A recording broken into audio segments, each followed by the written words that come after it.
Miss world పోటీలకు ప్రభుత్వ ఖర్చు 2 కోట్లేనట. అచ్చా అవునా?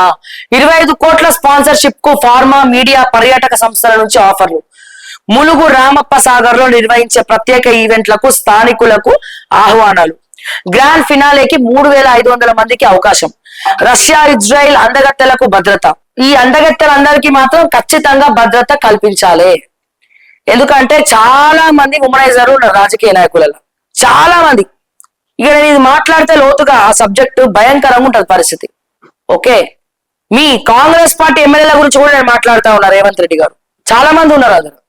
ఇప్పుడు నేను ఇంత ఫైర్ బ్రాండ్ ఇట్లా మాట్లాడుతూ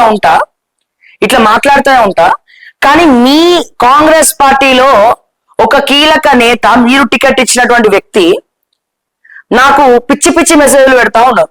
వార్నింగ్ ఇచ్చిన డైరెక్ట్ గా. ఇక ఇంకా కూడా వినకపోతే, ఇండైరెక్ట్ గా నేను చెప్తా ఉన్నా, ఇంకా కూడా వినకపోతే ఇక నాకు తెలుసు కదా, నాకు కొంచెం తిక్కున్నది, దానికి ఒక లెక్క ఉన్నది. కెమెరాలు తీసుకపోయి ఇంటికి పోయి చెప్పులు తీసుకొని కొట్టాల్సి వస్తుంది ఆ ఎమ్మెల్యే. ఎందుకంటే సాగే ఇక్కడ రేవంత్ రెడ్డి గారు మీ ఊళ్ళని అదుపులో పెట్టుకుంటే మంచిగా ఉంటది. అర్థమైందా? మీ ఊళ్ళో జర అదుపులో పెట్టుకుంటే చాలా మంచిగా ఉంటది.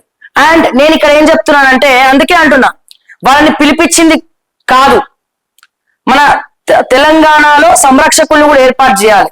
ఎవరైతే పార్టిసిపేట్ చేస్తున్నారో ఆ మిస్ వరల్డ్ కార్యక్రమాల్లో, ఎవరైతే అమ్మాయిలందరూ కూడా, బ్యూటీస్ అందరూ కూడా పార్టిసిపేట్ చేస్తున్నారో, ముందు వాళ్ళని మీ పార్టీ నుంచి అలాగే రాజకీయ నాయకుల నుంచి కాపాడే ప్రయత్నం చేయండి.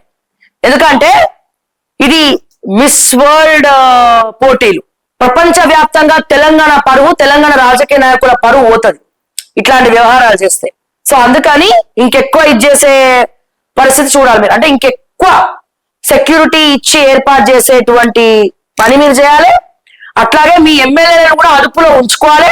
తలతిక్క వేషాలు వేయొద్దని చెప్పి మీరు మాటి మాటికి ఏదో ప్రభుత్వం పడిపోతుందని సిఎల్పి భేటీలు, మీటింగ్లు, జపాన్ పోయేటప్పుడు, ఆటూరు పోయేటప్పుడు పెట్టడం కాదు.